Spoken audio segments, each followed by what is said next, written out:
following program is a special presentation of the Big Ten Network, produced in association with Michigan State University.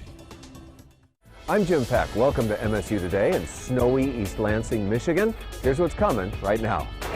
The Alumni Band, MSU Dubai, the MSU Baja Team, Samaritan Scrolls. The Spartan Marching Band is legendary, and you know, legends ride on the shoulders of those who have gone before. But once a year, some of those legends come back to the MSU campus for one sometimes very rainy day. I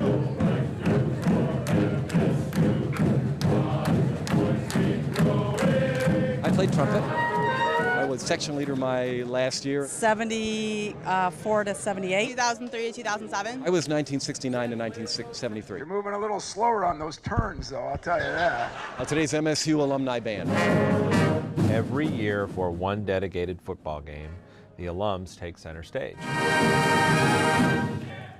Well, I think the best part is the camaraderie. There's no question. The best thing's coming back to see the friends that I have and the excitement of campus. A long time no see. It's just great to be back here and remember how it was when you were younger and feel like a kid again. So they're just loving their return back to campus, you know. And it's a lot of people coming back to MSU to renew friendships and to try to remember what it was like in the Spartan Marching Band. How many people were in the band when Professor Moffitt was the Associate Director of Bands? This is Lauren's first year at Alumni Band.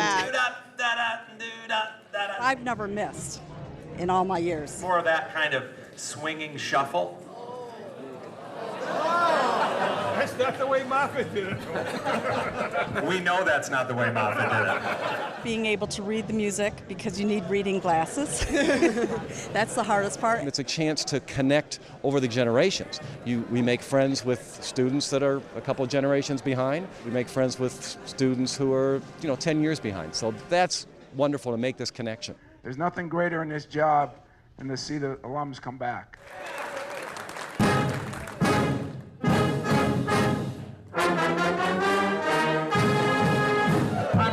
I'm glad they gave me something I know. Alumni Band, please. Alumni Band, starting line. Starting line position, Alumni Band. I say everybody into the pool. Let's go. Whatever. Not going to get any wetter, you know. These are hardcore, man. These are the guys that are here in the rain. Right here, guys, right here. The show goes on. You know, rain doesn't stop a football game, so rain's not going to stop a marching band. Lightning is a different story.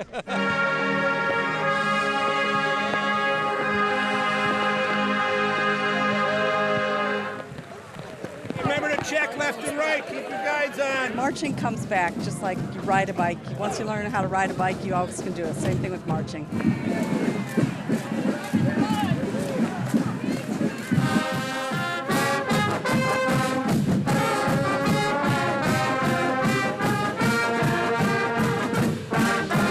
We've had as many as 400 alumni back to march, one more time on the turf in Spartan Stadium. Sing our love for alma mater, and thy praises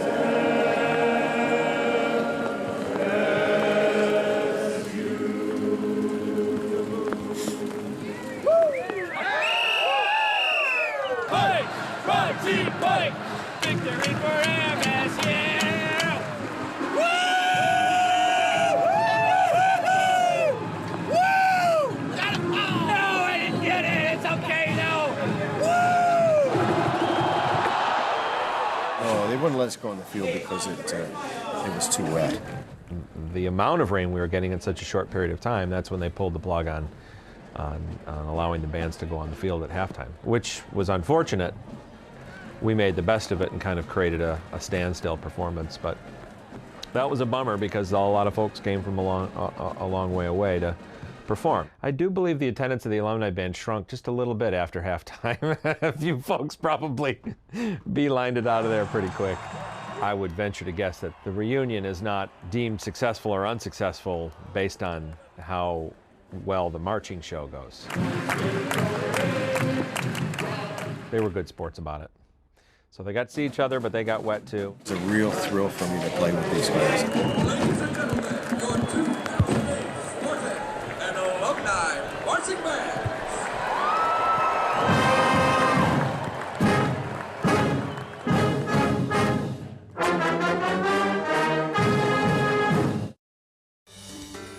This presentation has been brought to you by Michigan State University, America's premier land-grant institution. 150 years of advancing knowledge, transforming lives. When I was greener than the hill, where flowers grew and the sun shone still. Now I'm darker than the deepest sea. Just hand me down, give me a place to be. There is at least one place in the world of Michigan State University where snow and cold like this is only a fantasy. MSU Dubai is attracting global students who are looking for Spartan education, not in the snow and cold of the Midwest, but in the sands of the Middle East. Live from the United Arab Emirates and Dubai, the Paul W. Smith Show at News Talk 760 WJR. Today is the day the red carpet has literally been rolled out and the ribbon will be cut. And MSU now has a full university campus in Dubai. This is our official grand opening. 1, 2, 3. Bravo! It might seem unbelievable that Michigan State University has a campus in Dubai. It's here helping fill the needs of a region. It's right in line with MSU's worldview. Actually, we're trying to draw people from the region. So this is a educational institution as a magnet for the greater Mideast, as well as we hope students from around the world eventually as this gets off the ground. Dr. Abdullah Al-Karam is the Director General of the educational system in Dubai. This partnership is what he says his country and the whole Middle East needs to ensure stability and progress. We are, with the Michigan State University, doing the right thing for the region, and that's important to us. And today there was a cutting of the ribbon, and usually it's marked as the end of a race. I think for us it's the beginning of it. But it's a race we are not doing for Michigan State. We are not doing it for ourselves. We are doing it to provide an opportunity to the 100 million under the age of 25. Dubai has been working on itself. A lot of that work has opened the collective eyes of the world with amazing hotels and the tallest building anywhere. They have developed zones for commerce and technology, for media. The growth has been tremendous. As we're creating these zones and bringing the company, the multinationals, the IBMs and the Microsofts and the NBC and the CNNs and the Reuters, we also need to plan for them not only the facilities or the legal system, but also the softer aspect, which is the people side of it. And when you talk about the people of Dubai, you're talking about a very diverse set of people.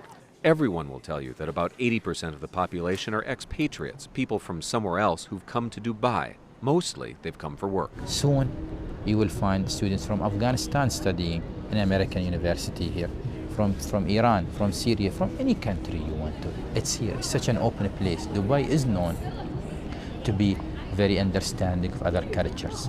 But as we all know, a rich combination of cultures can bring some misunderstandings, and at times, even worse. Dubai has been a place of stability in the Middle East. Dr. Abdullah hopes an educational base can be transformational. The only way we're going to reform the region, politically, economically, vis-a-vis the education.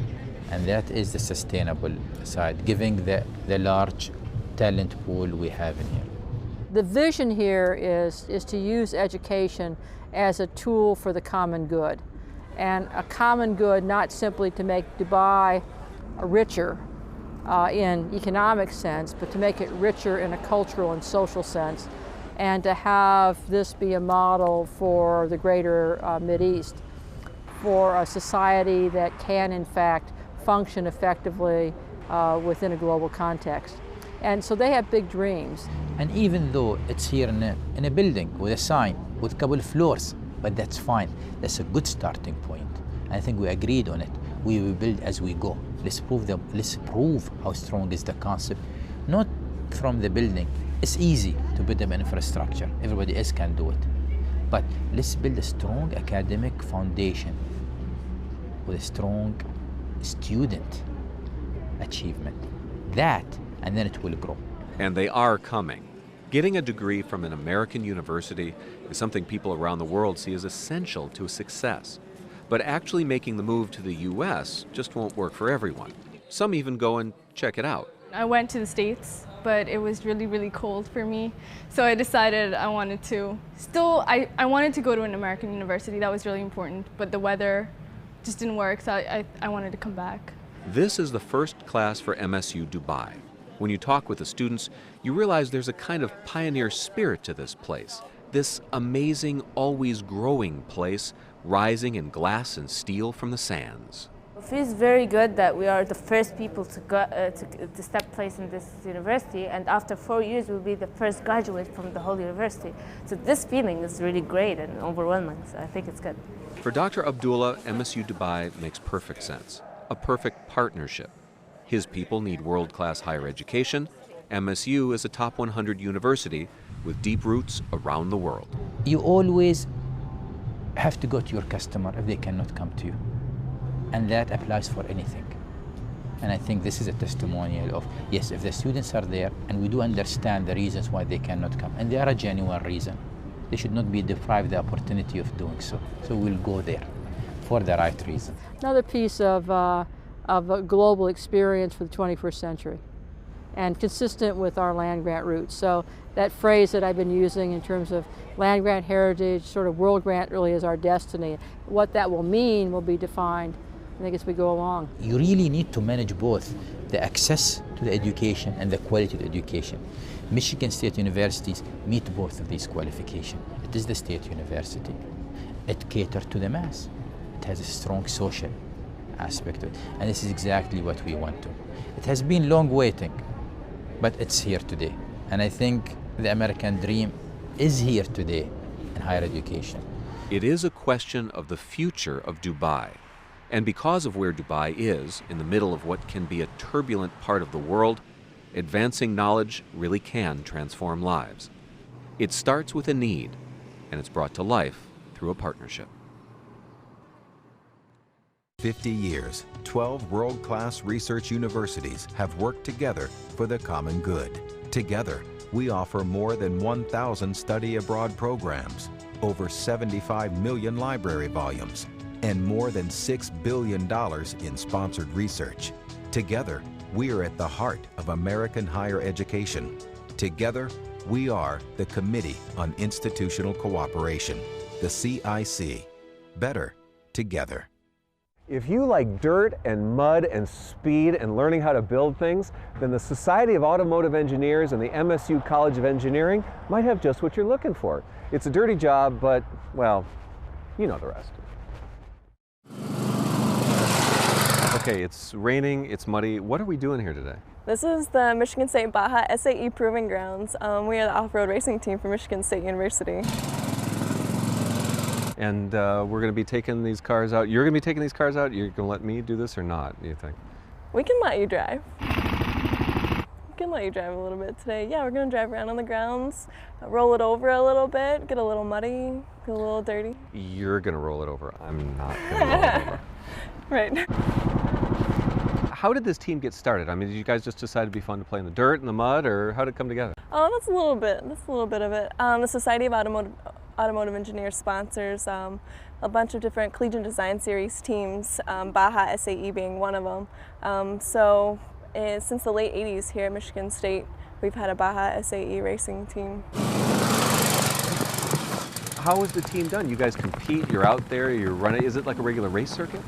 Yeah, in the past 10 years, we've actually had 7 top 10 finishes in international competitions, and that includes up to 150 teams from over 10 different countries all over the world. So in the past 2 years, we placed 4th place in the World Challenge, getting beat only by Brazil, Canada, and Tennessee Tech University. And then last year, we got a Special Innovation Award for having the first successful four-wheel drive Baja SAE vehicle. Now, do you have to be in engineering to be part of this team, or is it open to anybody on campus? Absolutely not. Anybody from any major can join the team. We do everything from marketing to a sponsorship, to business, to driving, to engineering, to designing, all different aspects of engineering as well. So. And you tell me this is educational. It's not just about running around, that you're learning real Absolutely. practical things that help you. It's a real university activity, right? Right, key things that you don't learn in the classroom. Right, when you're on the side of the track in the middle of an endurance race and you have 30 seconds to figure out how to fix your suspension to get back in the race, you know, a little bit of 2x4, some rebar, and some duct tape, that's the kind of engineering we're talking about here, you know? This is like duct tape engineering. That's right. Okay, cool.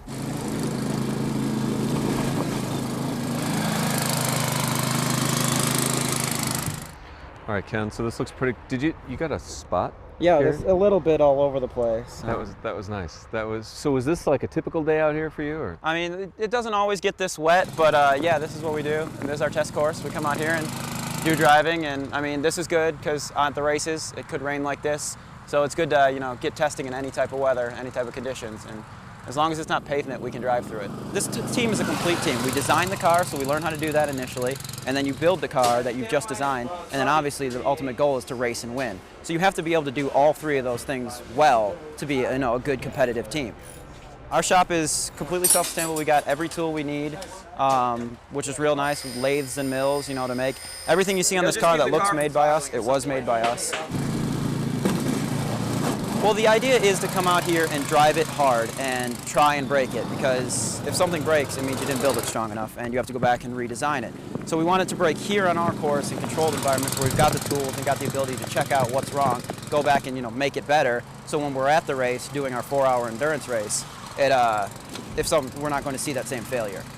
And you guys, you said you're willing to let me get behind this? And yeah, see what if you want to drive this, we'll strap you up in it and let you take it for a spin. Now, my director told me I can't go too fast because we're going to have cameras and stuff and I have to roll it. So I would normally just go crazy and just be flying around here. I But completely understand. If you don't see that, you know why. I'm not wimping out. I'm with you. I mean, I just wish I could be like you. Okay, so you ready to drive? I'm ready to drive. I don't know if I'm ready to drive. At least I'll look good, right? Right. Now this is just because it goes with my eyes? Yeah. No, it's called Nomex. In case you catch on fire, you'll still live. Don't worry. All right, so in case I catch on fire, not Right. when I catch on fire. It's Okay. never happened before, so. Okay. Not with a Michigan State car, anyway. Never say it's never happened before when there's a camera crew here.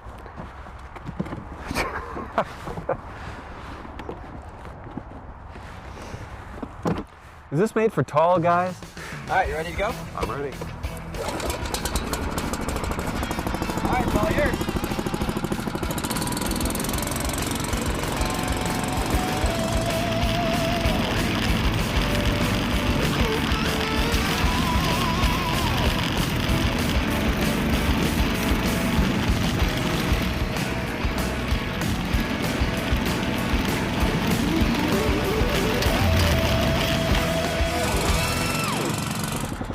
So what'd you think?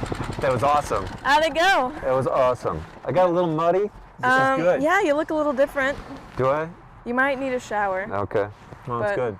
So, get me out. Like I said, it's nice and simple. Oh, that one? Pull that. Pull the latch up. There Yep. There we go. All right. Man. Rah. And there you are. And that's Baja. Wow. Awesome. This presentation has been brought to you by Michigan State University, America's premier land-grant institution. 150 years of advancing knowledge, transforming lives. Hundreds and hundreds of years ago, a group of Middle Eastern people known as the Samaritans wrote down the first 5 books of the Old Testament. The Samaritans claimed to be descendants of the tribes of northern Israel, and these so-called Samaritan Scrolls ended up tucked away in the archives of Michigan State University. Now, of course, they're going digital. But not a lot of folks knew what the significance of these documents were. There are very, very few items like these in the world. And they literally boxed them up, just like you see in that last scene of Raiders, that's Class Art, and put them under the stadium. In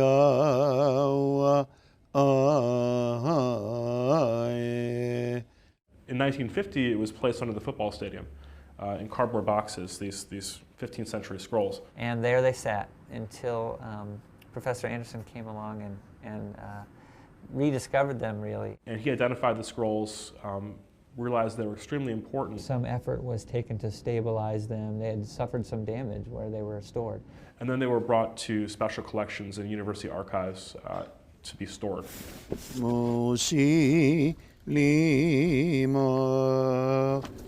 Samaritan Collection is a group of about 50 items. The real highlights of the collection are 3 15th century Pentateuchs, the first 5 books of the Old Testament Bible. Wow, this is a very good book. There are 2 traditional sources for these biblical texts that we know of today.